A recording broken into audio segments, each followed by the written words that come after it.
Well, prominent leaders will be in attendance tonight, including former U.S. Attorney General Eric Holder. Thank you so much for joining us this morning. Thanks for having me. So I just want to get right into it. Gun control 2016 that's been a hot topic along the campaign trail. I want to go back a couple days ago when the GOP debate was held here on Thursday night in North Charleston. Senator Ted Cruz mentioned your name and also mentioned something that you said a while back. And he said that you want Americans to be brainwashed against guns. What did he mean by all of that? Well, I don't know exactly what he meant, but I remember the speech that I gave. That was when I was the United States Attorney in Washington, D.C., when D.C. was the murder capital of the country, and what I was talking about was brainwashing young black men who had been really exposed to so much violence in the media, in other ways, that we need to somehow get into their minds and convince them that it wasn't a cool thing to do to carry guns around. It wasn't a statement about generally brainwashing Americans. It was talking about young black men in Washington, D.C., and turning their perspectives on carrying around weapons. And speaking about your time in Washington, D.C., you're no stranger to the politics of gun control. You've worked under President Obama as the U.S. former Attorney General. You've also worked for Bill Clinton as the Deputy Attorney General. Has this affected your decision to endorse Hillary Clinton? Oh, it certainly has. I think she's done something that's extremely gutsy, and that is to say that, you know, I'm going to put as a central part of my campaign for the presidency the notion of promoting reasonable gun safety measures. That's the kind of thing that politicians usually, I think, feel they want to do something about, but usually don't talk about before an election. Senator Clinton has seen, Secretary Clinton has seen what's happened with regard to our country and the problem of endemic gun violence, and said, you know what, we really need to do something about it. And it's in stark contrast to her, the people who are seeking the Republican nomination. This will be, I think, a defining issue for the American people come November of this year. And speaking of the American people, that's exactly what I wanted to go into. Taking your title away and putting your place as a voter, what would you like to see get answered tonight? What do you think the American people want to see from tonight's debate? Well, I think there's a whole range of issues, and one of the reasons that I'm supporting Hillary Clinton is because of her breadth of experience. And so I think we'd want to talk about foreign policy issues. We have an Iranian deal that has now come to fruition, and we're seeing the results of that. The whole question of gun safety measures. Where do you stand on that issue? Where do you stand on the economy? How are you going to keep the economic recovery that Barack Obama has started? How are you going to keep that going?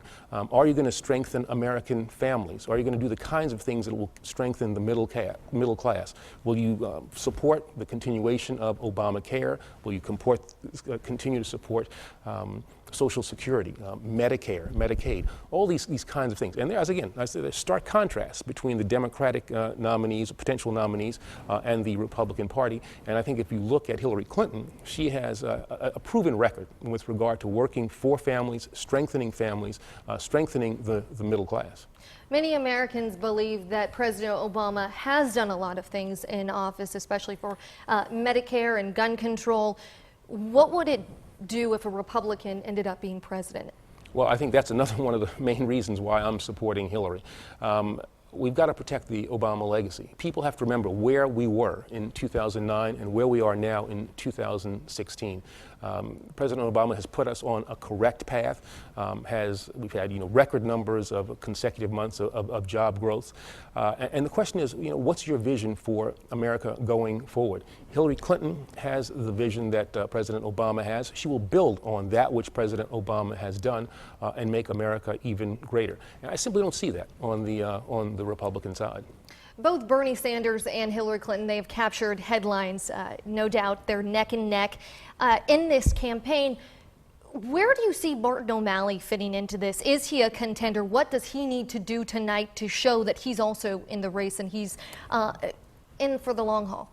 Well, I don't know. I mean, he's been very low in the polls. I'm not sure what it is he's going to do, what he needs to do to try to break through. I think the focus is probably going to be on Secretary Clinton as well as Bernie Sanders, and I'm confident as a supporter of her that given her vision, her breadth of experience, and the passion that she brings to this race, that we will leave this debate enhanced. She's doing well, I think, in the polls, certainly here in South Carolina, where she has a long history. I mean, she worked in South Carolina to separate young people incarcerated from adults as part of the work that she did for the Children's Defense Fund. So she has a long history here in South Carolina, and my bet is that by the end of the evening, South Carolinians will say, she's the person that we want to be the Democratic nominee.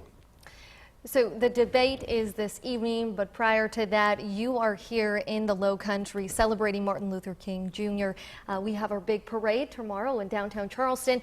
How are you participating in all of these events we have going on? Well, there is a tri-county ecumenical service, I guess around 3 o'clock or so today, and I'm going to be getting an award and also giving a speech there. And I think it's very appropriate that the Democratic debate occurs over Martin Luther King weekend, because the Democratic Party is one that's focused on the kinds of issues that Dr. King, I think, would still think are relevant, to make sure that our Constitution applies to everybody, to make sure that people have voting rights, that people have economic security. These are the kinds of issues that, although we've made a great deal of progress as an American nation, there is still a great deal of work to do, and it is the kind of thing that Hillary Clinton has dedicated her life to and will, I think, continue to do as the next president of the United States. Thank you so much, Eric, for joining us. Thanks for having me. I appreciate it. And we'll have all of that information on our website, counton2.com. We also want to mention the MLK Parade will air right here on our midday show tomorrow morning. The coverage begins at 11 a.m.